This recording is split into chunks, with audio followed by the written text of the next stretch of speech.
Assalamualaikum warahmatullahi wabarakatuh. Bertemu lagi dengan saya Akmarina. Pada kesempatan kali ini saya akan menyampaikan sejarah pergerakan nasional Indonesia. Sebelumnya jangan lupa like dan subscribe channel ini agar channel ini tetap eksis dan memberikan manfaat.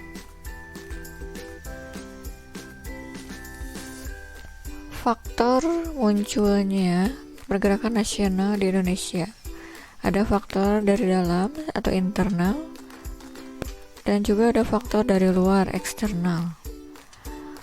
Faktor dari dalam eksternal diantaranya: 1. Kenangan kejayaan masa lampau, 2. Penderitaan dan kesengsaraan akibat kolonialisme dan imperialisme,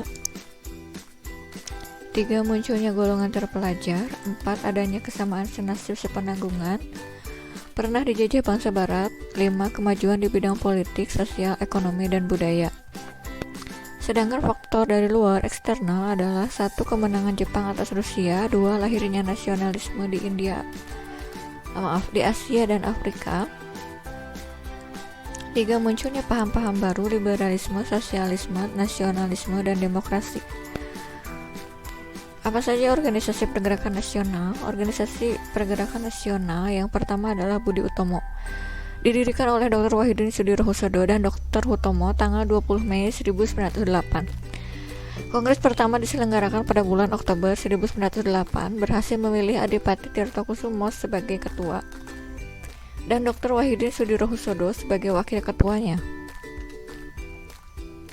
Tujuan pergerakan organisasi ini adalah untuk menjamin dan mempertahankan kehidupan sebagai sebuah bangsa yang terhormat.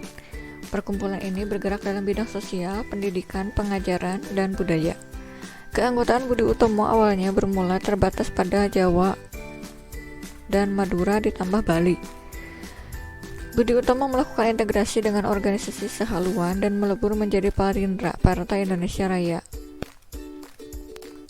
Organisasi pergerakan nasional yang kedua adalah Sarekat Islam. Pada tahun 1911 di kota Solo muncul organisasi perkumpulan Islam yang bernama Sarekat Dagang Islam, dipimpin oleh Haji Saman Hudi.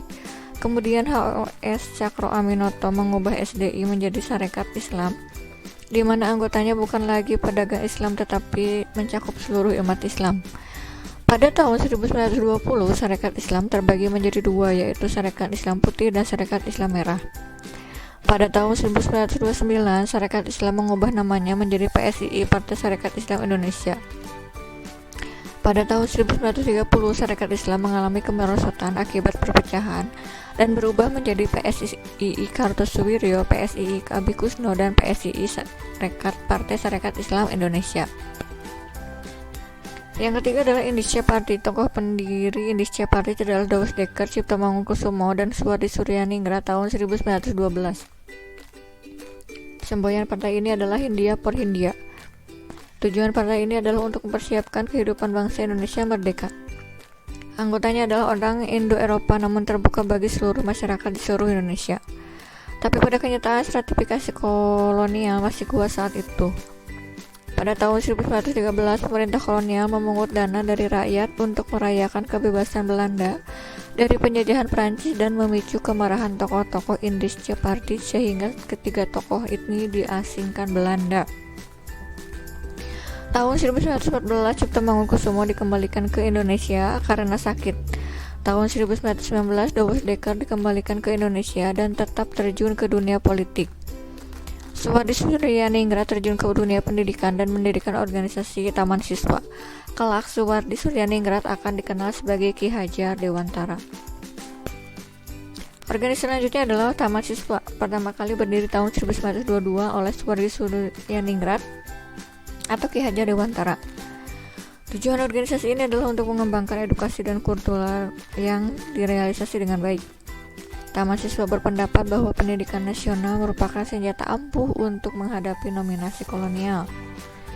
Taman Siswa dihasilkan dari elit kultural yang berperan dalam menumbuhkan nasionalisme. Taman Siswa memiliki prinsip pengembangan pendidikan swasta. Taman Siswa dan Ki Hajar Dewantara berdiri di Pusat Pergerakan Nasional Indonesia karena situasi pergerakan nasional Indonesia sedang mengalami kesulitan. Organisasi selanjutnya adalah Perhimpunan Indonesia. Gerakan pemuda Indonesia yang ada di luar negeri sangat besar pengaruhnya terhadap gerakan politik dan pemuda di tanah air. Pada tahun 1922, Indische Vereniging diubah namanya menjadi Indonesische Vereniging atau Perhimpunan Indonesia. Pada tahun 1924 dengan tegas Perhimpunan Indonesia menyatakan tujuannya untuk memperjuangkan kemerdekaan Indonesia. Perkumpulan ini menjadikan majalah sebagai tempat untuk menyalurkan aspirasinya. Majalahnya bernama Hindia Putra, kemudian berganti menjadi Indonesia Merdeka. Sifat para anggota Perhimpunan Indonesia bersifat revolusioner dan juga radikal. Tokoh Perhimpunan Indonesia yaitu Dr. Andes Muhammad Hatta, Ali Sastro Ami Jojo, Abdul Majid Jojo Diningrat, dan Nasir Datuk Pamuncak. Dr. Andes Muhammad Hatta membuat pidato pembelaan yang berjudul Indonesia Merdeka saat tokoh-tokoh Perhimpunan Indonesia ditangkap. Organisasi pergerakan selanjutnya adalah Partai Nasional Indonesia atau PNI.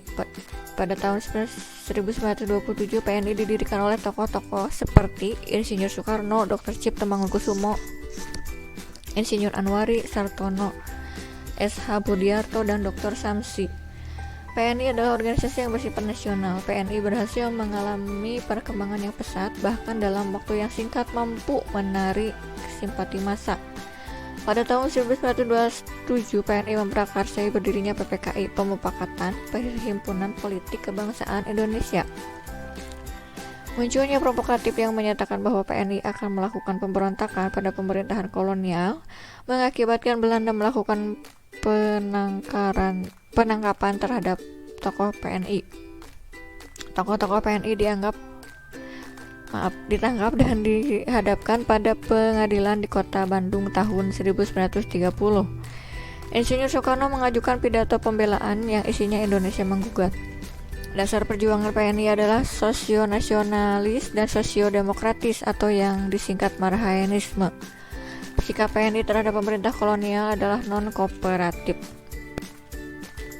Organisasi selanjutnya adalah Muhammadiyah. Organisasi ini bergerak dalam bidang pendidikan dan sosial. Organisasi ini didirikan oleh Kiai Haji Ahmad Dahlan pada tanggal 18 November 1912 di Yogyakarta. Sampai tahun 1917, pusat organisasi Muhammadiyah terpusat di Kampung Kauman dan sekitarnya. Antara tahun 1920 sampai 1925, Muhammadiyah giat mendirikan sekolah-sekolah karena bidang pendidikan dan pengajaran merupakan tempat yang istimewa dalam Muhammadiyah. Peranan lembaga pendidikan dan organisasi Muhammadiyah sangat besar dalam perjuangan pergerakan kemerdekaan Indonesia. Organisasi selanjutnya adalah Gerakan Wanita. RA Kartini adalah pelopor gerakan emansipasi wanita yang menyerukan supaya wanita Indonesia diberi pendidikan. Buah pikiran Kartini tertuang dalam sebuah buku yang berjudul Habis Gelap Terbitlah Terang. Pada tahun 1920 banyak berdiri pergerakan wanita yang bertujuan meningkatkan keterampilan kaum wanita seperti Putri Mardika, Perkumpulan Keutamaan Istri, Perkumpulan Kaum Ibu, Perkumpulan Wanita Sopatresna, dan Wanita Utomo. Ini Dr. Wahidin Sudirhusodo. Demikian yang bisa saya sampaikan. Semoga bermanfaat. Terima kasih. Historia Magistra Pite. Wassalamualaikum warahmatullahi wabarakatuh.